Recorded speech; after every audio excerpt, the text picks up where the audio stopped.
Hadi Ridho Putra sebagai mahasiswa Fakultas Hukum. Pada kesempatan kali ini kita mau membicarakan tentang kasus narkoba yang pernah booming di masanya.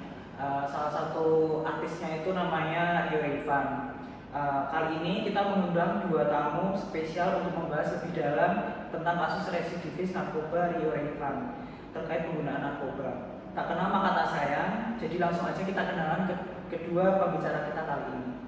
Oke, halo guys, kenalin nama aku Putri Zata Marsari, mahasiswa Fakultas Hukum semester 3. Halo teman-teman, aku Fira Khairunisa dari Fakultas Hukum Universitas 11 Maret semester 3. Oke, terima kasih banyak udah berkenan hadir pada siang hari ini. Alasan aku mengundang Fira dan Zafa ini di podcast hari ini karena mereka tertarik dengan materi ini dan mau belajar lebih dalam tentang kasus Rio Rayvan. Pertama-tama bisa kalian jelaskan nggak sih siapa Rio Rayvan dan biar teman-teman ini pada tahu siapa itu Rio Rayvan. Oke, jadi Rio Rayvan ini singkatnya itu seorang artis ya, dan dia tuh memulai karirnya di tahun 2005. Nah, setelah itu karirnya ini melejit di tahun 2012 karena seperti yang Fadil bilang tadi, membintangi sinetron Tukang Bubur Naik Haji. Jadi ya itu salah satu faktor juga yang membuat nama Rio Rayvan ini laku di pasaran pada masa itu. Nah, betul. Jadi meskipun karirnya itu lagi suksesnya gitu ya, tapi kehidupannya Rio ini tuh gagal karena habis bercerai dengan istrinya pada tahun 2020 ya. Jadi selain itu pernah terjerat kasus narkoba di tahun 2015, 2017, terus 2019 sama 2021. Oh, oke. Untuk kali ini bisa nggak sih kita bahas yang di kasus dia di tahun 2017 sama 2021? Bisa sih. Jadi kita cuma fokus di 2 tahun itu. Oke, bisa dijelasin nggak pandangan kalian tentang kasus yang 2017 dulu? Jadi Rio itu tertangkap dalam keadaan masih berpengaruh narkoba yang di tanggal 13 Agustus 2017 ya. Iya. Sekitar jam 8 malam di dalam mobilnya yaitu Toyota Vios yang berhenti di bahu jalan di dekat pintu tol Jalan Ahmad nomor Bekasi. Dia tuh beralasan mengonsumsi sabu itu tuh karena kondisinya yang lagi ngantuk, terus juga pengen cepet sampai rumah kayak gitu.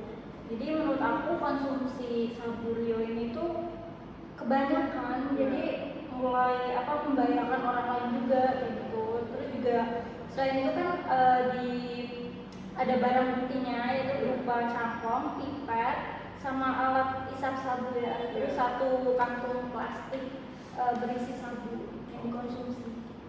Nah, selain itu juga menurut aku alasan utama Rio mengkonsumsi narkoba ini tuh kayak berlawanan gitu loh sama kenyataan yang ada. Nah, tadi kan seperti yang dibilang Vira tadi kan dia itu mengkonsumsi narkoba karena capek ya, karena ingin cepat pulang gitu, karena pressure kerjaannya juga. Dan itu tuh nyatanya malah membahayakan bagi Rio sendiri sama pengguna jalan lain gitu loh. Jadi nggak satu linear gitu sama pernyataan yang dia keluarin. Gitu ya. Rio ini kan dari kalangan artis ya.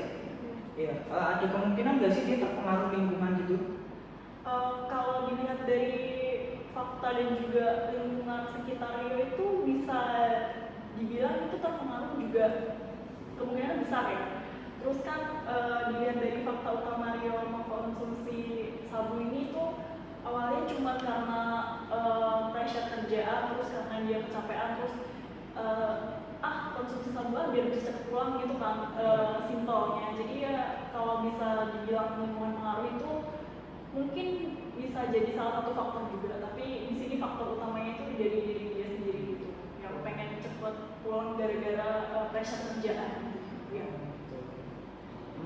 Jadi berapa lama sih vonis hakim terkait kasus narkoba Rio Rayvan ini di tahun 2017? Jadi kalau dari berita yang beredar tuh hakim tuh memvonis Rio ini untuk menjalani kurungan penjara selama 9 bulan. Oke, cukup sekian buat kasus Rio di tahun 2017 dengan putusan hakim kurungan selama 9 bulan untuk Rio. Nah, tadi sempat disinggung juga bahwa Rio mengulangi mengonsumsi narkoba di tahun 2021 yang mana menjadikan Rio sebagai seorang residivis narkoba. Melihat dari kasus sebelumnya, tanggapan kalian terhadap kasus 2021 ini gimana sih, serta gimana fakta-fakta yang ada di kasus narkoba yang terbaru ini? Jadi berdasarkan bandingnya, fakta yang aku dapat itu kalau Rio ini lagi di rumahnya yang berlokasi di Jakarta Timur sama teman-temannya yang sedang mengonsumsi beberapa bungkus narkotika jenis sabu itu. Ya menurut aku tujuan awal Rio itu ya tadi karena semata-mata karena kecapean ya, mengingat dia kan seorang aktor, jadi jadwalnya itu kan padat, lumayan padat. Nah, untuk kasus di tahun 2021 itu dia mengakui udah kecanduan, ditambah lagi karena ada masalah keluarga itu di mana jadi narkoba itu salah satu pelarian dia. Oke, aku setuju banget sama Vira, dimana di kasus Rio Rayvan ini kan menurut aku tuh udah memenuhi unsur-unsur dari seorang residivis itu sendiri kan, dimana ada faktor internal sama eksternalnya. Nah, faktor internalnya di sini tuh bisa dibilang dari diri Rio sendiri kan, dimana dia itu yang tadi kecapean, terus istilahnya nggak bisa menahan nafsu dan udah kecanduan juga kan di tahun sebelumnya. Terus untuk yang faktor eksternalnya itu sendiri mungkin bisa dibilang itu faktor lingkungan ya, seperti yang Fadil bilang tadi kan, Rio ini kan juga salah satu artis ya, dimana lingkungannya itu pasti beragam dan juga untuk mengakses segala sesuatunya itu pasti bisa dibilang cukup mudah kan. Nah, menurut aku juga yang menjadi penyebab Rio mengkonsumsi narkoba ini sendiri balik lagi ke fakta awal di mana pekerjaannya ini adalah seorang artis ya, jadi kayak suatu pressure dia untuk jadi tampil fit di depan umum itu harus selalu fit gitu loh. Jadi ada tuntutan pekerjaan di mana dia itu harus selalu tampil terbaiknya. Jadi ya mau nggak mau dia harus mengkonsumsi narkoba biar tujuannya itu tercapai gitu. Oh gitu. Sebelumnya ada beberapa kali disinggung mengenai residif. Menurut kalian Rio bisa digolongkan sebagai residif atau enggak, dan kenapa? Mengingat kalian juga baru mendapat materi residif itu sendiri. Jadi sebelumnya aku mau jelasin dulu ya tentang residif itu apa. Jadi menurut Surodi Broto residivis itu adalah dikerjakannya tindak pidana oleh seseorang sesudah ia melakukan tindak pidana lain yang telah mendapat putusan akhir atau ingkrah. Jadi simpelnya tuh residivis itu seseorang yang mengulangi tindak pidana yang udah mendapat putusan hakim atau ingkrah itu tadi. Nah, jadi menurut kasus narkoba Rio ini tuh masuk ke dalam jenis residivis kejahatan sejenis ya, karena dia tuh mengulangi perbuatan yang sama, yaitu mengonsumsi narkoba itu. Nah, karena mau nambahin juga sebelumnya dari Vira tadi yang termasuk residivis itu sendiri. Nah, menurutku juga kasusnya Rio ini termasuk ke dalam residivis karena mengingat tenggat waktunya ya. Kan kalau residivis itu kan nggak lebih dari 5 tahun ya. Nah, di mana Rio ini kan juga tenggat waktunya dari 2017 sampai 2021 kan itu pas 5 tahun. Jadi ya bisa dibilang masuk ke dalam residivis. Oke gitu ya. Jadi setelah itu kasus Rio di tahun 2021 ini melanggar pasal berapa dan dijatuhi pidana apa?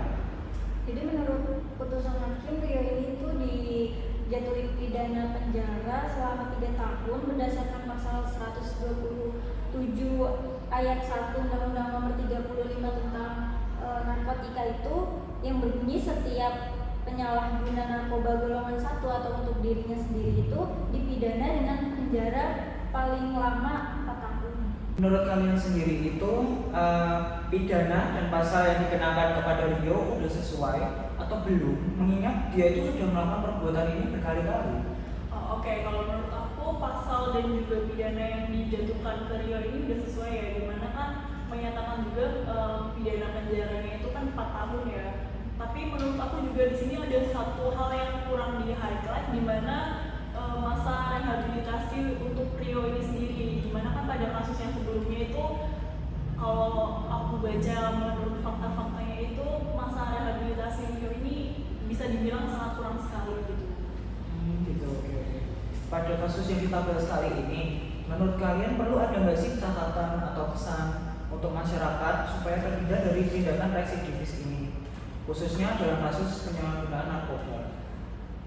Kalau menurut aku tuh ada beberapa tindakan preventif di kasus ini. Salah satunya itu memaksimalkan pembinaan mengenai penyalahgunaan narkoba di masyarakat. Jadi mengingat dampak dari narkoba ini kan sangat berbahaya dan juga merugikan diri sendiri. Terus juga kan merusak generasi muda ya. Jadi kan biasanya kan yang mengkonsumsi narkoba ini kan anak-anak muda, remaja kayak gitu kan. Itu kan jelas merusak generasi muda bangsa kayak gitu kan. Jadi apa ya? Itu juga narkoba itu kan bisa berdampak pada aspek kehidupan kayak misalnya ekonomi, terus juga kesehatan kayak gitu. Jadi menurut aku pembinaan ini tuh bisa merubah pola pikir masyarakat dari bisa terhindar dari rasa penasaran itu ya, biar gak coba-coba lagi gitu. Iya. Terus aku setuju banget sama Vira.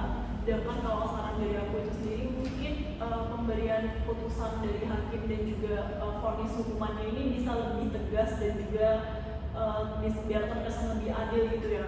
Dimana kan kalau berkaca dari tahun 2017 yang kasus Rio yang sempat kita bahas di awal tadi itu kan putusan hakim cuma menjatuhkan 9 bulan ya kurungannya. Dimana kan itu pasti juga belum mempertimbangkan mengenai dampak yang didapat dari Rio itu sendiri dan juga untuk lingkungan sekitarnya, di mana pengulangan perbuatannya si Rio itu sendiri kan juga belum dipertimbangkan. Nah, terus menurut aku juga harus ada transparansi untuk keadilan tentang hukuman yang adil dan juga ringan lagi, di mana itu kan juga berdampak pada diri Rio sendiri dan juga untuk lingkungan sekitar ya. Terus kenapa sih kita harus menerapkan hukuman yang adil dan tegas ini yang seperti aku bilang di awal tadi ya? Karena supaya masyarakat juga nantinya itu sadar akan konsekuensi yang akan dialami oleh pecandu narkoba itu sendiri, di mana di kasus ini Rio Raivan itu sendiri. Gitu, oke. Terima kasih atas pemaparan yang menarik dari kedua pembicara kita hari ini. Semoga apa yang disampaikan bisa menjadi pembelajaran untuk kita semua. Cukup sekian dari podcast hari ini. Bye-bye. Menurut kalian itu cukup sekian buat kasus Rio di tahun 2017 dengan putusan hakim kurungan selama 9 bulan balik nih.